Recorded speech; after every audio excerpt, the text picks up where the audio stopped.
ಆಕಾಶವಾಣಿ ಕಾಡುಗೊಲ್ಲರ ಸಂಪ್ರದಾಯ ಹಾಗೂ ಆಚರಣೆಗಳ ಕುರಿತು ಮಾತನಾಡಲಿದ್ದಾರೆ ಜನಪದ ಕಲಾವಿದರು ಹಾಗೂ ಸಂಶೋಧಕರಾದ ಬಿ ನಾಗರಾಜು ವೀರ್ಲಗುಂದಿ ಅವರು.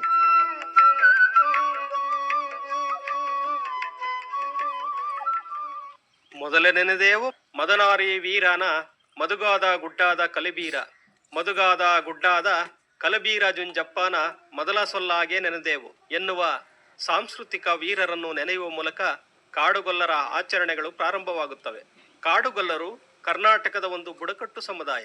ಇವರು ಹೆಚ್ಚಾಗಿ ತುಮಕೂರು, ಚಿತ್ರದುರ್ಗ, ಬಳ್ಳಾರಿ, ಹಾಸನ, ದಾವಣಗೆರೆ ಹಾಗೂ ಬೆಂಗಳೂರು ಗ್ರಾಮಾಂತರ ಜಿಲ್ಲೆಗಳಲ್ಲಿ ವಾಸವಾಗಿದ್ದಾರೆ. ಹಾಗೆಯೇ ಆಂಧ್ರದ ಕೆಲವು ಭಾಗಗಳಲ್ಲಿ ಚೆದುರಿದಂತೆ ವಾಸವಾಗಿರುವುದು ಕಂಡುಬರುತ್ತದೆ. ಕಾಡುಗೊಲ್ಲರು ಅಪ್ಪಟ ಕನ್ನಡಿಗರಾಗಿದ್ದು ಅಚ್ಚ ಕನ್ನಡದಲ್ಲಿಯೇ ಮಾತನಾಡುತ್ತಾರೆ. ಇವರನ್ನು ಅಡವಿಗೊಲ್ಲರು, ಹಟ್ಟಿಗೊಲ್ಲರು, ಕರಡಿಗೊಲ್ಲರು, ಕಲ್ಲಿಗೊಲ್ಲರು, ಕಳ್ಳಿಗೊಲ್ಲರು ಎಂಬ ಹೆಸರುಗಳಿಂದಲೂ ಕರೆಯುವ ವಾಡಿಕೆ ಇದೆ. ಗೊಲ್ಲ ಎಂದರೆ ಗೌಳಿಗ, ಗೋವಾಳ, ಗೋಪಾಲ, ಪಶುಪಾಲಕ ಎಂದೆಲ್ಲ ಅರ್ಥೈಸಬಹುದು.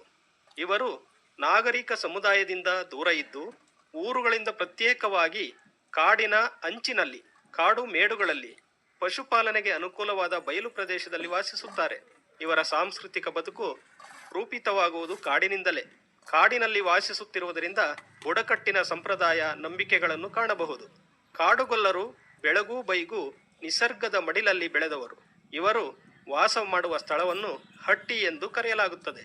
ಹಟ್ಟಿಯ ನೆಲ ಸಂಸ್ಕೃತಿಯನ್ನು ಇಂದಿಗೂ ಕಾಪಿಟ್ಟುಕೊಂಡು ಬರುತ್ತಿದ್ದಾರೆ.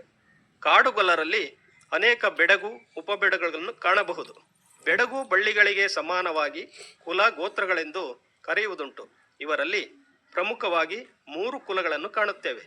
ಚಿತ್ತಮುತ್ತಿ ಕುಲದವರು, ಚಂದಮುತ್ತಿ ಕುಲದವರು, ರಾಮೇಗೌಡನ ಕುಲದವರು ಎಂದು ಒಂದೊಂದು ಕುಲದಲ್ಲಿಯೂ ಹಲವಾರು ಬೆಡಗುಗಳಿವೆ. ಕಾಡುಗೊಲ್ಲರ ಸಾಮಾಜಿಕ ಸಂಘಟನೆ ಆರಂಭವಾಗುವುದು ಹಟ್ಟಿಯಿಂದ. ಹಲವಾರು ಹಟ್ಟಿಗಳು ಸೇರಿ ಒಂದು ಕಣತಿ, ಅನೇಕ ಕಣತಿಗಳು ಸೇರಿ ಒಂದು ಅಂಬು, ಅಂಬುಗಳು ಸೇರಿ ಒಂದು ಗುಡಿಕಟ್ಟು, ಕೆಲವಾರು ಗುಡಿಕಟ್ಟುಗಳು ಸೇರಿ ಒಂದು ಕಟ್ಟೆಮನೆ. ಕರಿಯೋಬನಹಳ್ಳಿ, ತಾಳವಟ್ಟಿ ಮತ್ತು ರಾಮನಹಳ್ಳಿ ಈ 3 ಕಾಡುಗೊಲ್ಲರ ಕಟ್ಟೆಮನೆಗಳು. ಕಾಡುಗೊಲ್ಲರು ತಮ್ಮದೇ ಆದ ಪ್ರತ್ಯೇಕವಾದ ಸಾಮಾಜಿಕ ಸಂಘಟನಾತ್ಮಕ ಜೀವನ ನಿರ್ವಹಿಸುತ್ತಾರೆ. ಇವರು ತಮ್ಮ ಹಟ್ಟಿಗಳ ಸುತ್ತ ಜಾಲಿ ಮುಳ್ಳು, ಬಾರೆ ಮುಳ್ಳು, ಕಾರೆ ಕಳ್ಳೆಗಳಿಂದ ಬೇಲಿ ಕಟ್ಟಿಕೊಂಡು ಹಟ್ಟಿಯೊಳಗೆ ಪ್ರವೇಶಿಸಲು ಒಂದು ಕಡೆ ಸ್ಥಳ ಬಿಟ್ಟಿರುತ್ತಾರೆ. ಈ ಸ್ಥಳವನ್ನು ಉದಿಬಾಗಿಲು ಎನ್ನುತ್ತಾರೆ.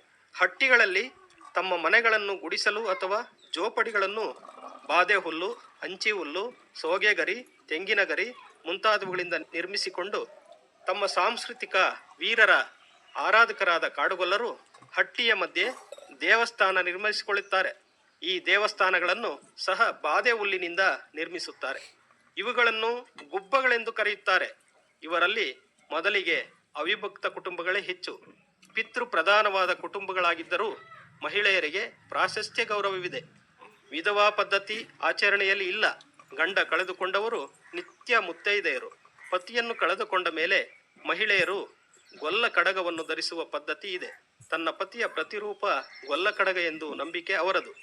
ಕಾಡುಗೊಲ್ಲರ ಗುಡಿಸಲುಗಳು ಬರೀ ಗುಡಿಸಲುಗಳಲ್ಲ, ಸಾಂಸ್ಕೃತಿಕ ಸಂಪತ್ತಿನ ಮುತ್ತು ರತ್ನಗಳು, ಜಾನಪದ ಕಣಜಗಳು. ಈ ಹಟ್ಟಿಗಳಲ್ಲಿ ಜಾನಪದ ಗಂಗೆ ಒಂದಲ್ಲ ಒಂದು ರೀತಿಯಲ್ಲಿ ಗಾದೆ, ಒಗಟು, ಕಾವ್ಯ, ಹಾಡು, ಪದ್ಯದ ರೂಪದಲ್ಲಿ ಸದಾ ಹರಿಯುತ್ತಾಳೆ. ಮಡಿ ಮೈಲಿಗೆಗಳ ವಿಚಾರಗಳಲ್ಲಿ ಬಹಳ ಕಟ್ಟುನಿಟ್ಟು. ಇವರ ದೈವಗಳಾರು ಆಕಾಶದಿಂದಾಗಲಿ ಪಾತಾಳದಿಂದಾಗಲಿ ಬಂದವರಲ್ಲ. ಇವರ ಹಟ್ಟಿಗಳಲ್ಲಿ ಹುಟ್ಟಿ ಬೆಳೆದು ತಮ್ಮ ದನ ಕರುಗಳಿಗೆ, ಮಕ್ಕಳಿಗೆ, ಸ್ತ್ರೀಯರಿಗೆ ಸಂಸ್ಕೃತಿಗೆ ಧಕ್ಕೆಯಾದಾಗ ಹೋರಾಡಿ ಮಡಿದವರು. ಗ್ರಾಮ ಸಂಸ್ಕೃತಿಗೆ ಭಿನ್ನವಾದ ಹಟ್ಟಿಯ ನೆಲ ಸಂಸ್ಕೃತಿಯನ್ನು ಇಂದಿಗೂ ಕಾಪಿಟ್ಟುಕೊಂಡು ಬರುತ್ತಿರುವ ಕಾಡುಗೊಲ್ಲರು ಆಧುನಿಕ ವಿದ್ಯಮಾನ, ನ್ಯಾಯ ಪಂಚಾಯತಿಗಳಿಗಿಂತ ತಮ್ಮ ದೇವರುಗಳಿಗೆ ತುಂಬ ಹೆದರುತ್ತಾರೆ. ಮಡಿ ಮೈಲಿಗೆಯಲ್ಲಿ ಅತ್ಯಂತ ಕಟ್ಟುನಿಟ್ಟು ತಮ್ಮದೇ ಆದ ಕಟ್ಟೆಮನೆಗಳನ್ನು ಸೃಷ್ಟಿಸಿಕೊಂಡು ಆ ಮೂಲಕ ನ್ಯಾಯ ಪಂಚಾಯತಿ ಮಾಡಿಕೊಂಡು ತಮ್ಮ ಸರಿ ತಪ್ಪುಗಳಿಗೆ ದಂಡ ವಿಧಿಸಿಕೊಳ್ಳುತ್ತಾರೆ. ಈ ಬುಡಕಟ್ಟು ಜನಾಂಗದಲ್ಲಿ ಹೆಚ್ಚಾಗಿ ಅನಕ್ಷರಸ್ಥರು, ಮುಗ್ಧರು, ಪ್ರಾಮಾಣಿಕ, ಸೌಮ್ಯ ಸ್ವಭಾವದವರು ಇದ್ದು ತಮ್ಮ ಕುಲದೈವಗಳ ಆಚಾರ ವಿಚಾರಗಳನ್ನು ಕಡೆಗಣಿಸುವುದಿಲ್ಲ. ಪಶುಪಾಲಕರಾದ ಕಾಡುಗೊಲ್ಲರ ಮುಖ್ಯ ಕಸುಬು ಪಶುಪಾಲನೆ. ಇವರ ದನ ಕರುಗಳನ್ನು ಸಾಕುವುದು, ಅವುಗಳ ಹಾಲು, ಮೊಸರು, ತುಪ್ಪಗಳನ್ನು ಮಾರಿ ಜೀವನ ನಡೆಸುವುದು ಇವರಿಗೆ ದಿನನಿತ್ಯದ ಕಾರ್ಯ. ಇವರ ದಿನನಿತ್ಯದ ಆಹಾರ ತುಂಬ ಸರಳ. ಹೆಸರು ಅಥವಾ ಸಾರು ಮುದ್ದೆ ಇವರಿಗೆ ಬಹಳ ಪ್ರಿಯ. ರಾಗಿ, ಜೋಳ, ಕಾಡಿನ ಸೊಪ್ಪುಗಳನ್ನು ಹೆಚ್ಚಾಗಿ ಬಳಸುತ್ತಾರೆ. ಮಾಂಸಕ್ಕಾಗಿ ಕುರಿ, ಮೇಕೆ ಬಳಸುತ್ತಾರೆ. ಇವರ ಉಡುಪುಗಳ ಬಗ್ಗೆ ತಿಳಿಯಬೇಕಾದರೆ ತಲೆಗೆ ರುಮಾಲು, ಕಾಸಿದಟ್ಟಿ, ಕೆಂಪು ವಸ್ತ್ರ, ನಿಲುವಂಗಿ ತೊಡುವ ಇವರು ಕಂಬಳಿ ತುಂಬ ಇಷ್ಟವಾದ ಹೊದಿಕೆ ಆಗಿದೆ. ಕಾಡುಗೊಲ್ಲರ ಮಹಿಳೆಯರು ಮದುವೆ ಸಂದರ್ಭದಲ್ಲಿ, ಜಾತ್ರೆ, ಹಬ್ಬ, ಹರಿದಿನಗಳಲ್ಲಿ ಜನಪದ ಹಾಡುಗಳನ್ನು ಹಾಡುತ್ತಾರೆ. ದೇವತೆಯ ಪುರಾಣಗಳಿಗೆ ಸಂಬಂಧಿಸಿದ ಹಾಡುಗಳಲ್ಲಿ ಹೆಂಗಸರು, ಗಂಡಸರು ಆಡುವ ಹಾಡುಗಳು ಬೇರೆ ಬೇರೆ ರೀತಿಯಲ್ಲಿಯೇ ಇರುತ್ತವೆ. ಕರಿಯೋಬನಹಳ್ಳಿ ಮಾರಕ್ಕ, ಗೌರಸಮುದ್ರದ ಮಾರಕ್ಕ, ಬೇವಿನಹಳ್ಳಿ ಕರಿಯಮ್ಮ ಮುಂತಾದ ದೇವತೆಗಳ ಹಾಡುಗಳನ್ನು ಹೆಂಗಸರು ಮಾತ್ರ ಹಾಡುತ್ತಾರೆ. ಇವರಲ್ಲಿ ದೊರಕುವ ಗಾದೆ, ಒಗಟುಗಳು ಇವರ ವಿಶಿಷ್ಟವಾದ ಅಂಶಗಳನ್ನು ಹೊರಚೆಲ್ಲುತ್ತವೆ. ಎತ್ತು ಏರಲಿಲ್ಲ, ಕುರಿ ಕಾಯಲಿಲ್ಲ, ಕುರಿ ಕೊಟ್ಟವರಿಗೆ ಮರಿ ಕೊಡಬೇಕು ಎನ್ನುವ ಗಾದೆಗಳು ಸಿಗುತ್ತವೆ. ಈ ಕಾಡುಗೊಲ್ಲರಲ್ಲಿ ಪಶು ವೈದ್ಯದಲ್ಲಿ ಹಲವಾರು ಪರಿಣಿತರು ಸಿಗುತ್ತಾರೆ. ದನ, ಕುರಿ, ಮೇಕೆಗಳನ್ನು ಬಹಳ ನಿಷ್ಠೆಯಿಂದ ಸಾಕುವುದರಿಂದ, ಕಾಡಿನ ಅಂಚಿನಲ್ಲಿಯೇ ವಾಸವಿರುವುದರಿಂದ ಕಾಡಿನಲ್ಲಿ ಸಿಗುವ ಗಿಡಮೂಲಿಕೆಗಳನ್ನು ಸಂಗ್ರಹಿಸಿ ಪ್ರತಿಯೊಂದು ಕಾಯಿಲೆಗೆ ತಕ್ಕ ಔಷಧಿ ಸಿದ್ಧಪಡಿಸಿ ದನ, ಕುರಿ ಮತ್ತು ಮನುಷ್ಯರ ಕೆಲವೊಂದು ಕಾಯಿಲೆ ಗುಣಪಡಿಸಬಲ್ಲ ಪಂಡಿತರು ಈ ಕಾಡುಗೊಲ್ಲರಲ್ಲಿದ್ದಾರೆ. ಕಾಡುಗೊಲ್ಲ ಸಮುದಾಯದ ಮದುವೆ ಪದ್ಧತಿ ಇತರೆ ಸಮುದಾಯಗಳ ಮದುವೆಗಿಂತ ಭಿನ್ನವಾಗಿರುತ್ತದೆ. ಈ ಸಮುದಾಯದಲ್ಲಿ ಏಕಪತ್ನಿತ್ವ ವಿವಾಹ ಪದ್ಧತಿಯನ್ನು ಕಾಣಬಹುದು. ಇವರ ಸಾಂಪ್ರದಾಯಿಕ ಮದುವೆಯು ಸಂಗಾತಿ ಆಯ್ಕೆ, ನಿಶ್ಚಿತಾರ್ಥ, ಚಪ್ಪರ ಹಾಕುವ ಶಾಸ್ತ್ರ, ಅರಣೆ ತರುವ ಶಾಸ್ತ್ರ, ಮದಲಿಂಗನ ಶಾಸ್ತ್ರ, ಧಾರೆ ಶಾಸ್ತ್ರ, ಬೂವ ಮಾಡುವುದು, ಹೆಣ್ಣು ಗಂಡುಗಳ ಕಾಲ್ ತೊಳೆದುಕೊಂಡು ಮನೆ ತುಂಬಿಸಿಕೊಳ್ಳುವ ಶಾಸ್ತ್ರ ಮೊದಲಾದ ಶಾಸ್ತ್ರಗಳನ್ನು ತಮ್ಮದೇ ಆದ ಬುಡಕಟ್ಟು ಸಂಸ್ಕೃತಿಯ ಆಚರಣೆಯೊಂದಿಗೆ ಸುಮಾರು 5 ದಿನಗಳ ಕಾಲ ನಡೆಸುತ್ತಾರೆ. ಮದುವೆ ಶಾಸ್ತ್ರದಲ್ಲಿ ವಿಶೇಷವಾಗಿ ಅರುಣೆ ತರುವ ಶಾಸ್ತ್ರ, ಅಂದರೆ ಕುಂಬಾರರ ಮನೆಗೆ 5 ಜನ ಮುತ್ತೈದೆಯರು ಹೋಗಿ ಅಲ್ಲಿ ಗುಂಡುಕಲ್ಲಿಗೆ ಪೂಜೆ ಮಾಡಿ ಕುಂಬಾರರ ಮನೆಯಿಂದ 5 ಜನ ಮುತ್ತೈದೆಯರು 5 ಮಡಿಕೆಗಳನ್ನು ತಂದು ಪೂಜೆ ಮಾಡಿ ಹೆಣ್ಣಿನ ಮನೆಯ ಹತ್ತಿರ ಅರುಣೆ ಇಡಲಿಕ್ಕೆ ಮಾಡಿರುವ ಅರಣೆ ಗುಡ್ಲಿನಲ್ಲಿ ಆ ಮಡಿಕೆಗಳನ್ನು ಸುಣ್ಣದಿಂದ ಬಳಿದು ಅದರ ಮೇಲೆ ಬಣ್ಣದ ಚಿತ್ತಾರಗಳಿಂದ ಚಿತ್ರ ಬಿಡಿಸಿ ಕುರಿ ಪಿಕ್ಕೆ ಮೇಲೆ ಈ ಅರುಣೆಗಳನ್ನು ಇಡುತ್ತಾರೆ. ಇವರಿಗೆ ಅರುಣೆ ಬಹಳ ಪವಿತ್ರವಾದುದು. ಮನೆಯ ಮುಂದೆ ಒಂದು ದೊಡ್ಡ ಚಪ್ಪರ ಹಾಕುತ್ತಾರೆ. ಅದರ ಕೆಳಗೆ ಗಂಡಿಗೊಂದು, ಹೆಣ್ಣಿಗೊಂದು ಚಿಕ್ಕ ಚಿಕ್ಕ ಚಪ್ಪರ ಹಾಕುತ್ತಾರೆ. 5 ಕಳ್ಳಿಯ ಗೂಟಗಳನ್ನು ನೆಟ್ಟು ತೆಂಗಿನ ಗರಿ, ಹತ್ತಿ ಕೊನೆ, ಆಲದ ಕೊನೆಗಳನ್ನು ಬಳಸಿ ಸಿದ್ಧ ಮಾಡುತ್ತಾರೆ. ಪ್ರಥಮ ಶಾಸ್ತ್ರದ ದಿನ ಗಂಡು ಮತ್ತು ಹೆಣ್ಣಿಗೆ ಅವರ ಗುಡಿಕಟ್ಟುಗಳ ಗುಡಿಗಳಲ್ಲಿ ಹಾಲಸ್ತ ಶಾಸ್ತ್ರ ಮಾಡುತ್ತಾರೆ. ಕೆಲವರು ಹುತ್ತಕ್ಕೆ ಪೂಜೆ ಮಾಡುವ ಶಾಸ್ತ್ರವೂ ಇದೆ. ಗುಡಿಕಟ್ಟಿಗೆ ಸೇರಿದ ಯಜಮಾನ, ಪೂಜಾರರು, ದಳವಾಯಿ, ಅಣ್ಣ ತಮ್ಮಂದಿರು, ನೆಂಟರಿಷ್ಟರು ಸೇರಿ ಈ ಹಾಲಸ್ತ ಶಾಸ್ತ್ರ ಮಾಡುತ್ತಾರೆ. ಈ ಸಂದರ್ಭದಲ್ಲಿ ಹೆಂಗಸರು ಕಳಸ ಹೂಡುವ, ಹಸೆ ಬರೆಯುವ, ಹಾಲಸ್ತ ಮಾಡುವ, ಗಂಡನ್ನು ಕರೆತರುವ, ಹೆಣ್ಣನ್ನು ಕರೆತರುವ, ಧಾರೆ ಮುಹೂರ್ತದ ಮತ್ತು ಗಂಡು ಹೆಣ್ಣಿನ ಕಾಲ್ ತೊಳೆದು ಮನೆ ತುಂಬಿಸುವ ಶಾಸ್ತ್ರ, ಇವುಗಳ ಬಗ್ಗೆ ಎಲ್ಲಾ ಸಂದರ್ಭದ ಹಾಡುಗಳನ್ನು ಹಾಡುತ್ತಿರುತ್ತಾರೆ. ಗುಡಿಕಟ್ಟಿನ ಪೂಜಾರರೇ ಧಾರೆ ಶಾಸ್ತ್ರ ಮಾಡುವ ಪದ್ಧತಿ ಈಗಲೂ ಆಚರಣೆಯಲ್ಲಿದೆ.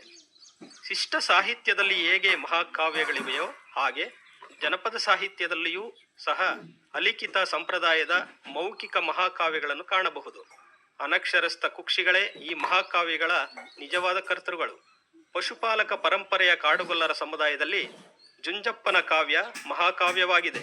7 ರಾತ್ರಿಗಳು ಹಾಡುವ ಈ ಮಹಾಕಾವ್ಯಗಳು ಅಲೆಮಾರಿ ಬದುಕಿನ ಪಶುಪಾಲಕ ಸಂಸ್ಕೃತಿಯ 7 ಬೀಳುಗಳ ದಟ್ಟ ಚಿತ್ರಣವನ್ನು ಒಳಗೊಂಡಿವೆ. ಈ ಕಾವ್ಯಗಳು ರತ್ನಕೋಶಗಳಾಗಿವೆ. ಈ ಕಾವ್ಯಗಳನ್ನು ಹೇಳುವಾಗ ಮಲೆ ಮಹದೇಶ್ವರನ ಕಾವ್ಯದಲ್ಲಿ ಕಂಸಾಳೆ, ಮಂಟೇಸ್ವಾಮಿ ಕಾವ್ಯದಲ್ಲಿ ನೀಲಗಾರರು ತಂಬೂರಿ, ಮೈಲಾರಲಿಂಗನ ಆರಾಧಕರು ಡೊಳ್ಳು, ಯಲ್ಲಮ್ಮನ ಹಾಡುಗಳಲ್ಲಿ ಚೌಡಿಕೆ ಬಳಸುವಂತೆ ಈ ಜುಂಜಪ್ಪನ ಮಹಾಕಾವ್ಯವನ್ನು ಆಡುವ ಕಾಡುಗೊಲ್ಲರು ಸಂಗೀತ ವಾದ್ಯವಾಗಿ ಗಣೆಯನ್ನು ಬಳಸುತ್ತಾರೆ. ಗಣೆ ಉತ್ಕೃಷ್ಟ ಜಾನಪದ ವಾದ್ಯಗಳಲ್ಲಿ ಒಂದು. ಇದು ಕಾಡುಗೊಲ್ಲರ ಸಂಸ್ಕೃತಿಯ ಸಂಕೇತ. ಈ ಊದು ವಾದ್ಯ ಸಾಮಾನ್ಯವಾಗಿ ಆರಂಭದಲ್ಲಿ ಶಾಬ್ದಿಕ ವಾದನವಾಗಿತ್ತು. ಗೋ ರಕ್ಷಣೆಗಾಗಿ ಕಾಡು ಪ್ರಾಣಿಗಳಾದ ಚಿರತೆ, ತೋಳ, ಹುಲಿಗಳಿಂದ ಹಸು, ದನ, ಕರುಗಳ ರಕ್ಷಣೆಗಾಗಿ ಈ ಗಣೆಯನ್ನು ಶಾಬ್ದಿಕ ವಾದ್ಯವಾಗಿ ಬಳಸುತ್ತಿದ್ದರು. ಈ ವಾದ್ಯ ಸೌಮ್ಯ, ಪ್ರಾಮಾಣಿಕ, ಮೆಲುದನಿಯ, ಮೋಹಕ ಮತ್ತು ನಿಧಾನವಾದ ಒಂದು ಸಂಗೀತ ವಾದ್ಯ. ಭಾರತ ಸಂಸ್ಕೃತಿಯಲ್ಲಿಯೇ ಇಷ್ಟೊಂದು ಶ್ರಮಸಾಧ್ಯಕವಾದ ವಾದನ ಮತ್ತೊಂದಿಲ್ಲ. ಒಂದು ಮಾರುದ್ದದ ಗಣೆಗೆ ಉಸಿರಿನಿಂದ ಊದುತ್ತಾ ಮಹಾಕಾವ್ಯ ಆಡುವವನಿಗೆ ಮಧ್ಯೆ ಮಧ್ಯೆ ಕಾಲಾವಕಾಶ ಮಾಡಿಕೊಡುತ್ತಾ ಶ್ರುತಿ ವಾದನವಾಗಿ ಕಾರ್ಯನಿರ್ವಹಿಸುತ್ತದೆ. ಕರಿ ಕಂಬಳಿಯ ಗದ್ದಿಗೆ ಮೇಲೆ ಈ ಗಣೆಯನ್ನು ಇಟ್ಟರೆ ದೇವರೇ ಬಂದು ಕುಳಿತಿದ್ದಾನೆ ಎನ್ನುವ ಭಾವನೆ ಈ ಕಾಡುಗೊಲ್ಲರಲ್ಲಿದೆ. ಕಾಡುಗೊಲ್ಲರಲ್ಲಿ ವಿಶೇಷವಾಗಿ ಆಲೊಯ್ಯುವ ಹಬ್ಬದ ಆಚರಣೆ ಕಾಣುತ್ತೇವೆ. ಅರೆ ಅಲೆಮಾರಿಗಳಾದ ಇವರು ವರ್ಷಕ್ಕೆ ಒಮ್ಮೆ ದೀಪಾವಳಿ ಸಮಯದಲ್ಲಿ ತಮ್ಮ ಗುಡಿಕಟ್ಟುಗಳಲ್ಲಿ ಯಜಮಾನ, ಪೂಜಾರಿ, ದಳವಾಯಿ, ಅಣ್ಣ ತಮ್ಮಂದಿರು, ನೆಂಟರಿಷ್ಟರು, ಬಂಧು ಬಾಂಧವರು ಸೇರಿ ಹಬ್ಬದ ದಿನವನ್ನು ನಿಗದಿ ಮಾಡಿ ನಿಗದಿತ ದಿನದಂದು ಮೇಲ್ಕಂಡ ಎಲ್ಲರೂ ಸೇರಿ ದೇವರ ಗುಡಿಯ ಆವರಣದಲ್ಲಿ ಸಗಣಿಯಿಂದ ಕಟ್ಟೆ ಕಟ್ಟಿ ಆ ಕಟ್ಟೆಗೆ ರಾಗಿ ತೆನೆ, ಸಜ್ಜೆ ತೆನೆ, ಜೋಳದ ತೆನೆಗಳು ಹಾಗೂ ಹೂಗಳಿಂದ ಸಿಂಗರಿಸಿ ಮೀಸಲು ಹಾಲನ್ನು ತಂದು ಎಲ್ಲರೂ ಸೇರಿ ಹಾಲು ಒಯ್ದು ಕೂಡಿ ಬಾಳುವ ಸಂಕೇತವಾಗಿ ಈ ಹಬ್ಬ ಆಚರಿಸುತ್ತಾರೆ. ಆ ದಿನ ಸಂಜೆ ಗುಡಿಯಲ್ಲಿರುವ ವೀರಗಾರರಾದ ಜುಂಜಪ್ಪ, ಎತ್ತಪ್ಪ, ಸಿದ್ದಪ್ಪ, ತಿಮ್ಮಪ್ಪ, ಚಿತ್ತಯ್ಯ ಮೊದಲಾದ ದೇವರುಗಳನ್ನು ಹಾವಿನ ಗೂಡಿಗೆ ಎಂದು ಊರ ಹೊರಗೆ ಹೋಗಿ ಒಂದು ಸ್ಥಳದಲ್ಲಿ ಸುತ್ತಲೂ ಕಳ್ಳೆಯಿಂದ ಬೇಲಿ ಹಾಕಿ ದೇವರನ್ನು ಕೂರಿಸಿ ದನ, ಕರು, ಕುರಿ, ಮೇಕೆಗಳನ್ನು ಆ ದೇವರ ಸುತ್ತಲೂ ತಿರುಗಿಸುವ ಪದ್ಧತಿ ಇದೆ. ಇದನ್ನು ಕುರಿ ಕರೆಯುವುದು ಎನ್ನುತ್ತಾರೆ. ನಂತರ ರಾತ್ರಿ ಹಟ್ಟಿಯ ಒಳಗೆ ಈ ವೀರಗಾರ ದೇವರುಗಳ ಮೆರವಣಿಗೆ ಅರೆಯ ಸದ್ದಿಗೆ ಯಾಳಪದ ಹಾಡುತ್ತಾ ಕೇಕೆ ಹಾಕುತ್ತಾ ಸಂಭ್ರಮಿಸಿ ಕುಣಿತ ಮಾಡುತ್ತಾರೆ. ಈ ದೇವರ ಉತ್ಸವದಲ್ಲಿ ಕಾಡುಗೊಲ್ಲರು ವಿಶೇಷವಾಗಿ ಮಣೇವು ಕುಣಿತ ಪ್ರಸ್ತುತಪಡಿಸುತ್ತಾರೆ. ಈ ಮಣೇವು ಕುಣಿತದಲ್ಲಿ ವಿವಿಧ ಬಗೆಯ ಕುಣಿತಗಳನ್ನು ಮಾಡುತ್ತಾರೆ.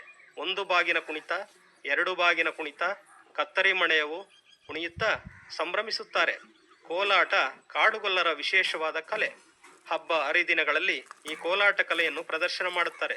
ಕೋಲಾಟ ಒಬ್ಬನಿಗೆ ಮತ್ತೊಬ್ಬ ಸುತ್ತು ಹೊಡೆಯುತ್ತಾ ಹಾಡುವುದು, ಗುಂಪಿನಲ್ಲಿ ಚದುರಿದಂತೆ ನಿಂತು ಹೊರಗಿನವರು ಒಳಗೂ ಒಳಗಿನವರು ಹೊರಗೂ ಕೋಲನ್ನು ಕೊಡುವುದು, ಕುಕ್ಕರ್ಗಲ್ನಲ್ಲಿ ಕುಳಿತು ಕಪ್ಪೆಗಳಂತೆ ಕುಪ್ಪಳಿಸುತ್ತಾ ಕೋಲು ಕೊಡುವುದು, ಬೆನ್ನೆ ಹಿಂದೆಯಿಂದ ಕೋಲು ಕೊಡುವುದು, ಹೀಗೆ ಒಂದು ಹೆಜ್ಜೆ, ಎರಡು ಹೆಜ್ಜೆ, ತಾಳಗಟ್ಟಿಗೆ, ಕೋಪು, ಒಂದು ಬಾಗು, ಎರಡು ಬಾಗು, ಜೋಡು ಬಾಗು, ಜಡೇಕೋಲು, ಸುತ್ತಕೋಲು, ದಾಟ್ಕೋಲು, ತೂಗುಕೋಲು, ಸಾಲುಕೋಲು, ಗೆಜ್ಜೆಕೋಲು ಮೊದಲಾದವುಗಳನ್ನು ಕಾಣುತ್ತೇವೆ. ಕಾಡುಗೊಲ್ಲರಲ್ಲಿ ಮರಣ ಹೊಂದಿದಾಗ ಮಣ್ಣು ಮಾಡುವ ಪದ್ಧತಿ ಹೆಚ್ಚಾಗಿ ಕಂಡುಬರುತ್ತದೆ. ಹಿರಿಯರ ಪೂಜೆಯನ್ನು ಯುಗಾದಿ ಹಬ್ಬದಲ್ಲಿ ಆಚರಿಸುವ ಪದ್ಧತಿಯನ್ನು ಕಾಣುತ್ತೇವೆ. ಕಾಡುಗೊಲ್ಲರಲ್ಲಿ ತಿಥಿಯನ್ನು ಗುಡಿಕಟ್ಟಿನ ಎಲ್ಲ ಪೂಜಾರಿ ಯಜಮಾನರು ಸೇರಿ ಒಂದು ನಿಗದಿತ ದಿನದಲ್ಲಿ 3 ವರ್ಷ ಅಥವಾ 5 ವರ್ಷಕ್ಕೊಮ್ಮೆ ಮಾಡುವ ಪದ್ಧತಿ ಇದೆ. ಇದನ್ನು ದೇವರ ಗುಡಿಯ ಆವರಣದ ಮುಂಭಾಗ ಕಾರ್ಯ ಅಥವಾ ಕಾರ್ಯವು ಎಂದು ಮಾಡುತ್ತಾರೆ. ಈ ಕಾರ್ಯದ ಪೂಜೆಯನ್ನು ತಿಥಿ ಮಾದರಿಯಲ್ಲಿ ಕಾಡುಗೊಲ್ಲರಲ್ಲಿ ಕಮರು ಪೂಜಾರಿ ಎಂದು ನೇಮಿಸುವವರು ನಿರ್ವಹಿಸುತ್ತಾರೆ. ಹಸಿರು ಚಪ್ಪರ ನಿರ್ಮಿಸಿ ಆ ಚಪ್ಪರದ ಸುತ್ತ ಸೊಪ್ಪಿನಿಂದ ಮರೆ ಅಥವಾ ತೆರೆ ಕಟ್ಟಿ ಯಾರಿಗೂ ಕಾಣದಂತೆ ಈ ಹಿಂದೆ ಮಾಡಿದ ಕಾರ್ಯವಿಂದ ಈ ದಿನಾಂಕದವರೆಗೆ ಯಾರ್ಯಾರ ಮನೆಯಲ್ಲಿ ಮರಣ ಹೊಂದಿರುತ್ತಾರೋ ಆ ಮನೆಯಿಂದ ಒಂದು ಕಲ್ಲನ್ನು ತಂದು ಆ ಕಲ್ಲು ಅಥವಾ ಬೊಮ್ಮಪ್ಪಗಳಿಗೆ ಪೂಜೆ ಮಾಡಿಸಿಕೊಂಡು ಹೋಗುತ್ತಾರೆ. ಹೀಗೆ ಪ್ರಸ್ತುತ ಕಾಡುಗೊಲ್ಲ ಸಮುದಾಯದಲ್ಲಿ ಬದಲಾವಣೆಯ ಗಾಳಿ ಬೀಸಿದೆ. ತಂತ್ರಜ್ಞಾನದ ಪ್ರಭಾವದಿಂದ ಆಧುನಿಕತೆಯತ್ತ ವಾಲುತ್ತಿದ್ದಾರೆ. ಕೆಲವು ಬದಲಾವಣೆಗಳ ನಡುವೆಯೇ ಬದುಕಿನ ಬಂಡಿ ಸಾಗಿಸುತ್ತಿದ್ದಾರೆ. ಶಿಕ್ಷಣ, ಉದ್ಯೋಗದ ನಿಮಿತ್ತ ನಗರಾವಲಂಬನೆ ಸಾಮಾನ್ಯವಾಗುತ್ತಿದೆ. ಆದರೂ ತನ್ನ ಮೂಲ ಸ್ವರೂಪ ಸಂಪೂರ್ಣವಾಗಿ ಬಿಟ್ಟುಕೊಡದೆ ಅನಿವಾರ್ಯವೆಂಬಂತೆ ಆಧುನಿಕ ವ್ಯವಸ್ಥೆಗೆ ಒಗ್ಗಿಕೊಳ್ಳುತ್ತಾ ತಮ್ಮ ವೈಶಿಷ್ಟ್ಯತೆಯನ್ನು ಉಳಿಸಿಕೊಂಡಿರುತ್ತಾರೆ.